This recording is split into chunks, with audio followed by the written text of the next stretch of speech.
اہل ایمان کون ہیں؟ الذین یستمعون القول، جن تک حدیث رسول پہنچے، جن تک قرآن حکیم کا حکم پہنچے، جو لوگوں سے سنتے ہیں لیکن قرآن و حدیث کی باتوں کو سن کر پھر اس پہ ڈٹ جاتے ہیں، اس کو قبول کرتے ہیں، اس پہ عمل کرتے ہیں، یہ اہل ایمان کی جماعت ہے، یہ اہل توحید کی جماعت ہے، جو لوگوں سے سوال کرتے ہوئے ایک ہی بات پوچھتی ہے، حضرت جی یہ مسئلہ قرآن حکیم کی کون سی آیت میں ہے؟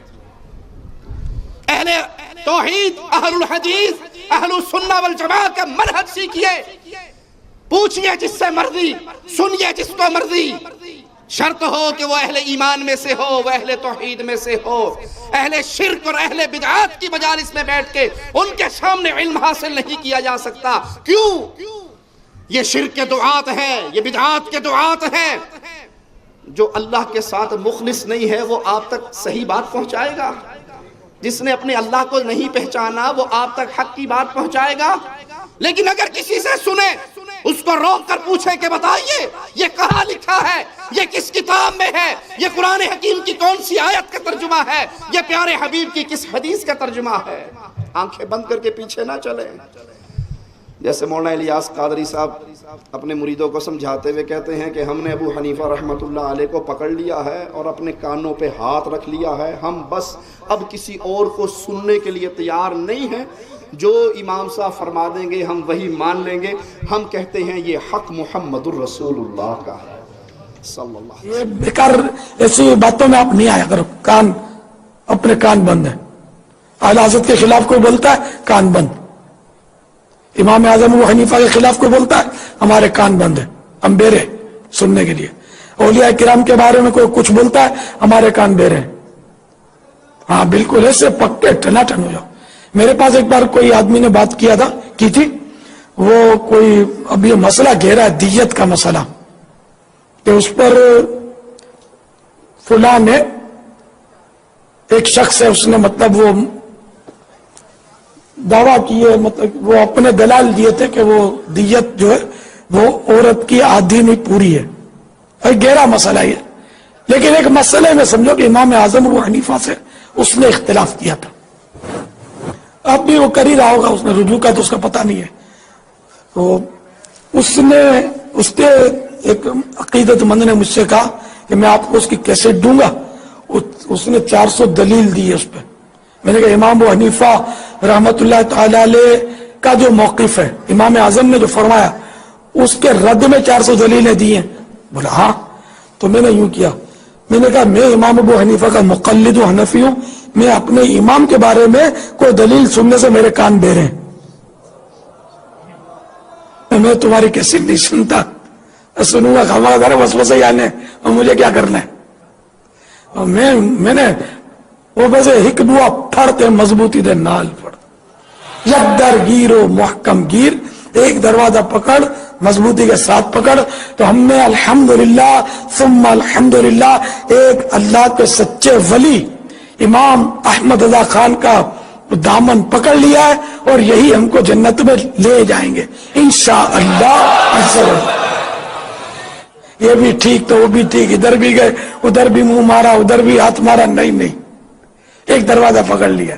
اب چاہے اب نقشبندی ہیں، چاہے چشتی ہیں، سوروردی ہیں، قادری ہیں، دروازہ امام احمد رضا خان کا ایک پکڑ لیا ہے، اور یہ سب ہم انہی کے ہیں، انہی کے ذریعے انشاءاللہ آقا کے قدموں میں پہنچیں گے انشاءاللہ۔ جب قوم کو یوں اندھا کیا جائے، جب قوم کو یوں شخصیات کے پیچھے لگا دیا جائے، پھر انہیں جو مرضی جھوٹ سنا دو۔ وہ کہتے ہیں 2 رکعت نماز نیرا جو حال امام دا ہوئی میرا اللہ اکبر۔ انہی قادری صاحب کا ایک کلیم میں نے اور دیکھا، کہتے ہیں اعلیٰ حضرت احمد رضا خان بریلوی صاحب کو کسی نے کہہ دیا حافظ صاحب کیا حال ہے، تو احمد رضا خان صاحب کو بڑا دکھ ہوا کہ میں حافظ تو ہوں نہیں، اور یہ بیچارے مجھے حافظ سمجھتے ہیں، جیسے میں ایک چھوٹا سا طالب علم ہوں اور زبیر بھائی پتہ نہیں مجھے بیچارے کیا سمجھتے ہیں، میں تو دین کا ادنا سا خادم ہوں، یہ علماء ہیں، اللہ ان کا سایہ ہمارے سر پہ دراز رکھے، میں تو عالم بھی نہیں ہوں، طالب علم ہوں۔ احمد رضا کو بڑا دکھ ہوا، تو اس نے رمضان کا مہینہ شروع ہو گیا تھا، اب وہ مغرب سے عشاء کے درمیان، قادری صاحب کہتے ہیں اس میں افطاری بھی کرتے تھے، روٹی بھی کھاتے تھے، عشاء کی تیاری بھی کرتے تھے، اور قرآن پاک کو ایک دفعہ دیکھ لیتے تھے اور مصلی پہ کھڑے ہو کر سنا دیا کرتے تھے، نیچے بیٹھے ہوئے نعرہ حیدری یا علی۔ کسی نے کہا حضرت یہ بات عقل میں نہیں آتی. کہا اس سے بڑی سناؤں؟ کہا کہ مولا علی جب گھوڑے پہ چڑھتے تھے ایک پاؤں رکاب میں ڈالتے تھے, دوسرا پاؤں ڈالنے سے پہلے الحمد شریف سے لے کے والناس تک پورا قرآن بھی پڑھ لیا کرتے تھے. اچھا وہ آپ امام احمد رضا خان رحمت اللہ تعالیٰ علیہ کے بارے میں کچھ فرما رہے ہیں؟ جی ہاں, میں عرض کر رہا تھا کہ یہ بہت بڑے عالم, بہت بڑے بزرگ تھے, حافظہ بہت قوی تھا.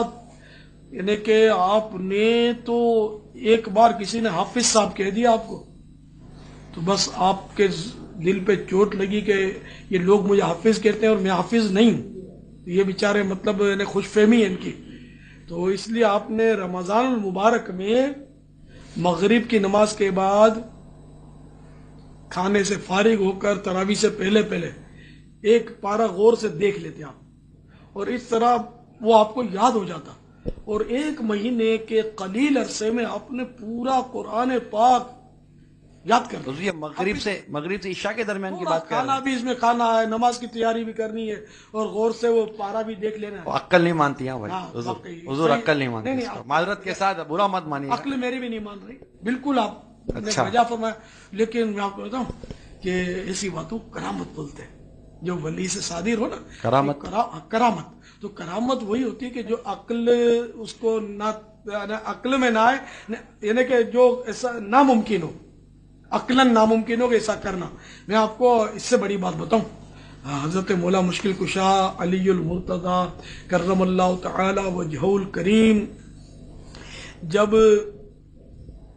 گھوڑے پر سوار ہونے کے لیے تشریف لاتے ہیں تو ایک رکاب میں نہیں کہ ایک پیڈل میں اپنا پاؤں مبارک رکھتے ہیں, پھر وہ دوسرے پیڈل کے لیے کتنی دیر لگتی ہے؟ اسکوٹر پہ آپ چڑھتے ہیں, وہ گھوڑا تھا اسکوٹر نہیں تھی, تو ایک پیڈل پر پاؤں رکھا اور دوسرے پیڈل پر جب پاؤں رکھتے تھے تو اسی قلیل ترین سیکنڈوں میں پورا قرآن پاک پڑھ لیتے تھے.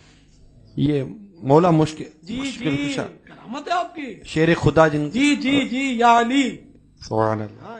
جنہ مرضی جھوٹ مار لو, تو کسی نے ڈکنا ہے؟ قوم کو جب یہ اندھا کر دیا جائے کہ یہ ہمارے پیر و مرشد ہیں, یہ ہمارے شیخ و حضرت ہیں, یہ ہمارے امام ہیں, یہ اعلیٰ حضرت ہیں, یہ جو کہیں گے صحیح کہیں گے, اللہ کی قسم پھر قوم اسی طرح گمراہ ہوتی ہے جس طرح ہماری قوم ہو رہی ہے. یہ شان مصطفیٰ ہے صلی اللہ علیہ وسلم کہ پیارے نبی سے دلیل کا سوال نہیں ہوتا, اس کے علاوہ کائنات میں جو بولے گا اس سے پوچھا جائے گا کہاں سے بولا ہے, قرآن کی کون سی آیت کا ترجمہ ہے یا مصطفیٰ کی کون سی حدیث کا ترجمہ ہے صلی اللہ علیہ وسلم. جو اچھی باتوں کو سن کے ان کے پیچھے لگتے ہیں, مالک فرماتا ہے اولئک الذین ھداھم اللہ, یہ وہ لوگ ہیں جو ہدایت پا گئے, وَأُولَئِكَ هُمْ أُولُو الْأَلْبَابِ, یہی عقل مند ہے. قرآن اور حدیث کے دلائل کو سنیے پھر اس پہ عمل کیجئے, انشاءاللہ ہدایت کی راہ پہ بھی چل گئے اور عقل والے بھی وہی انسان بن گئے. آئیے اہل توحید کا ذکر مالک کے کلام سے سنتے ہیں. ان الذین قالوا ربنا اللہ, وہ لوگ جنہوں نے اعلان کیا ربنا اللہ, ہمارا رب اللہ ہے. ہمارا رب کون ہے؟ بولیے ہمارا رب کون ہے؟ ہمارا رب اللہ ہے. ہم اللہ کے علاوہ کسی اور کو رب مانتے نہیں مانتے. اللہ کی قسم اہل توحید کی گردنیں کٹ سکتی ہیں ان کی زبان سے کسی اور کی ربوبیت کا اعلان. پیر نوشو پاک ہے پاکستان کا بہت بڑا مزار, وہاں کے قوال کا ذکر آتا ہے کہ قوالی گا رہا ہے اور قوالی میں پیر نوشو پاک کے مرید کا ذکر کرتا ہے کہ پیر صاحب نے اپنے مرید سے کہا کہ ہر بندہ مجھ سے جو مانگتا ہے میں دے دیتا ہوں, تو نے آج تک کچھ مانگا نہیں, تو کیوں نہیں مانگتا؟ تو مرید نے ہاتھ باندھ کر کہا پیر مندے تینو جگ سارا, پیر مندے تینو جگ سارا, اساں تے تینو رب منیا. ہادی نوشہ کامل نے اپنے سارے خلفاء نو فرمایا کہ جنو جو چاہیے صدقہ سخی شاہ سلیمان دا مانگ لو, کہ کر کوئی منوے نہ کہ ساجا نوشو سانو کچھ نہیں دے کے گیا. سرکار سسیار اٹھے, انہاں کیا سائیاں پیری امیری فقیری کوڑا تے جوڑا, کہ نوشو صاحب نے فرمایا صدقہ سخی شاہ سلیمان دا دتا، جو کسی نے منگیا، جو کسی نے منگیا اوہی میرے ہادی نوشہ کامل نے دتا۔ کہ 900 پاک آدھے نے پڑھی والےاں نو مستانیاں تو میرے کو منگی کچھ نہیں، 900 پاک نہ پڑھی والےاں نو آدھے نے مستانیاں تو میرے کو منگی کچھ نہیں۔ کہ پاک صاحب انج ہاتھ جوڑ کے کھلو گئے، انج کر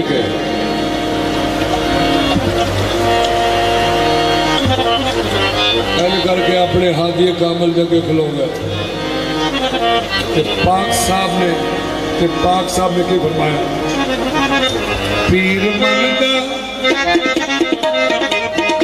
پیر منگا پیر منگا پیر منگا ہوئے گا جگ سارا، پیر منگا ہوئے گا جگ سارا، اساں تے تینوں رب منیا، منگا ہوئے گا جگ سارا، اساں تے تینوں رب منیا، پیر منگا ہوئے گا جگ سارا، اساں تے تینوں رب منیا، پیر منگا ہوئے گا جگ سارا،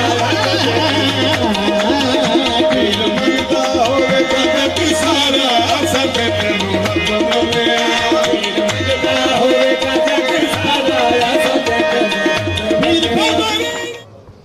تجھے سارے گاؤں والے، سارے جگ والے، سارے جہان والے پیر کہتے ہیں، لیکن میں تیرا خاص مرید ہوں۔ میرا عقیدہ سن، میں تجھے پیر نہیں کہتا، میں تجھے رب کہتا ہوں۔ میں کہتا ہوں اللہ کی قسم، جو اللہ کے عاجز بندے کو اللہ کی صفات دے، اللہ کی ربوبیت کا شریک بنائے، اس سے بڑھ کر مشرک کائنات میں کوئی اور بھی ہوگا؟ یہ تو کفر بھی کر رہا ہے کہ اللہ کی ربوبیت کا انکار کر کے اس عاجز مردے کو رب مانتے ہوئے کہتا ہے، پیر کہتا ہے تجھے جہاں، لیکن میں تجھے پیر نہیں کہتا، میں رب کہتا ہوں۔ آئیے اہل توحید کے بارے میں قرآن کیا کہتا ہے، ان الذین قالوا ربنا اللہ، جنہوں نے یہ کہا ہمارا رب اللہ ہے، ثم استقاموا، پھر اس پہ ڈٹ گئے۔ قوم ناراض ہوتی ہے ہو جائے، برادری ناراض ہوتی ہے ہو جائے، قبیلہ ناراض ہوتا ہے ہو جائے۔ جیسے میرے بھائی میرے شیخ زبیر ذکر کر رہے تھے، اللہ نے جب والد صاحب رحمت اللہ علیہ کو توحید کا نور عطا فرمایا، پورا گاؤں خاندان اسی گاؤں میں بسا ہوا، سارے کے سارے دشمن ہو گئے، رشتے ناطے ٹوٹ گئے، منگنیاں ٹوٹ گئی، زندگی ہماری تنگ کر دی، تو مجبور ہو کر اپنے گاؤں کو چھوڑ کر اہل توحید کی بستی میں جا بسے کہ سب کی ناراضگی برداشت ہو سکتی ہے، رب سے رشتہ توڑا